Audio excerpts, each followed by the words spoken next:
So today we are going to finish our lecture on operant conditioning. This will be a much shorter lecture than last time, but both of these videos should be watched by Monday. So just to kind of recap, what we talked about before was mostly reinforcement. And the overall goal of a reinforcer, whether it be positive or negative, is to increase behavior, right?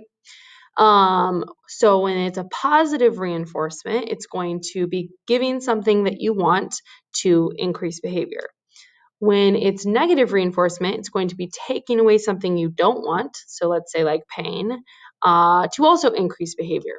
Now, punishment is literally the opposite of reinforcement, as its goal is to decrease behavior. Now, sometimes, just to kind of clarify this, as I've mentioned previously, sometimes punishment that you think punishment is going to decrease behavior can actually serve as reinforcement, especially for humans. So you have to actually know what works and doesn't work on the individual or organism that you're working with.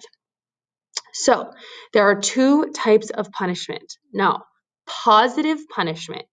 Positive punishment doesn't mean it's a positive, right? Doesn't mean it's a good thing. What it means is that you're adding something negative they don't want. So for example, let's say a kid does something that you don't want them to do.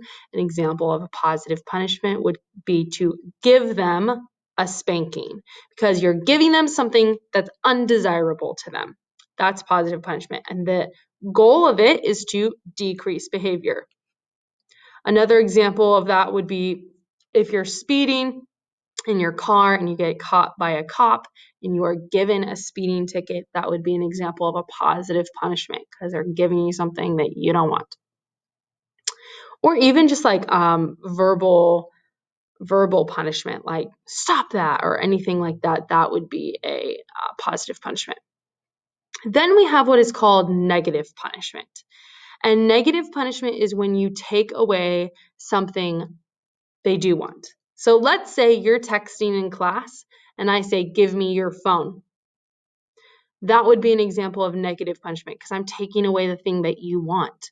I'm removing that or I'm decreasing that. So it's a negative. I'm taking away the item that you want. So that would be an example of negative punishment. And again, it's supposed to try to reduce your behavior.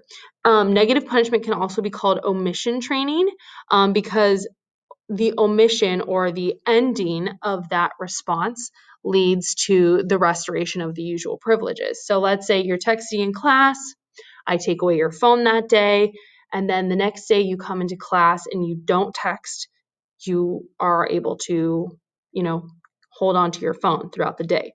So that's omission training. Now, just a few kind of words on physical punishment, and this is what science says about physical punishment. So the issue with physical punishment is that science doesn't back up that it actually corrects unwanted behavior.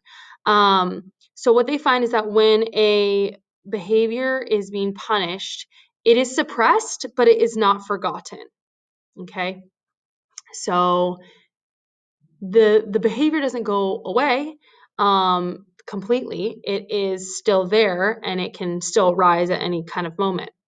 The second thing is that punishment teaches discrimination among situations, meaning that a kid will learn, oh, if I say, bad words out at school, I'm going to get spanked. But if I curse at home, I don't get spanked.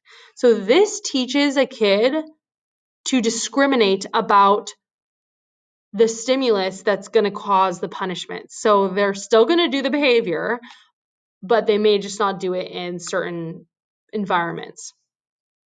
Another thing is punishment can teach fear, and this can lead to generalization.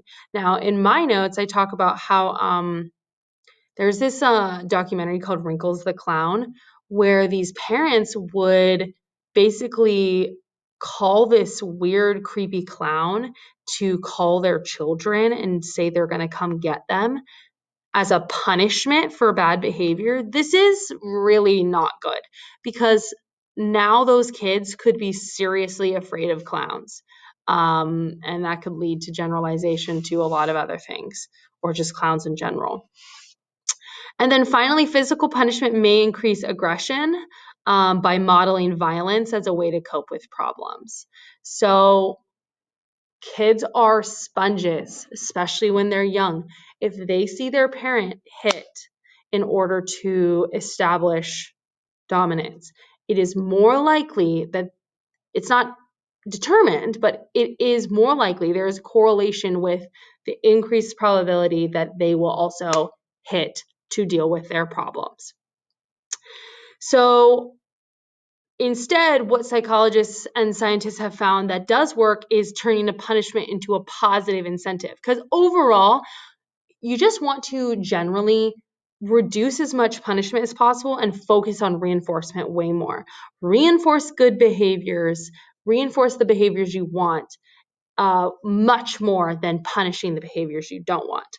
And so what they have found that can work is you turn a punishment into a positive incentive. So something like, you are welcome to have your phone back once you clean your room. It's kind of like using the Premack principle. Like we said, you're reinforcing cleaning the room with getting their phone, which would be an example of positive reinforcement. So when you kind of flip it like that, instead of it being a punishment, it teaches them that to get the thing they want, they do this behavior. So that is way more effective in increasing behaviors that you want and decreasing behaviors that you don't want than punishment overall. Okay, so I want you to fill this little chart out into your box. Into your notes.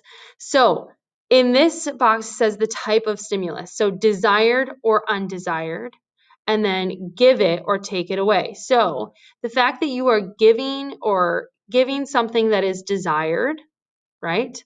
This would be positive reinforcement. Like, I'm giving you, a piece of chocolate to try to increase your behavior. That would be positive reinforcement. Now, I want you to fill out the rest of these boxes with negative reinforcement, positive punishment, and negative punishment. Okay? So fill that out in your notes. I will be looking for that. Okay. And then here is a question for you to also answer in your notes. Paula has been classically conditioned to fear a red light because it has been paired with a loud noise. If the light is repeatedly presented without the loud noise, she will eventually stop being afraid of the light. In this instance, blank has occurred. And you tell me what is the correct answer here. All right, and that's where we're going to pause for today.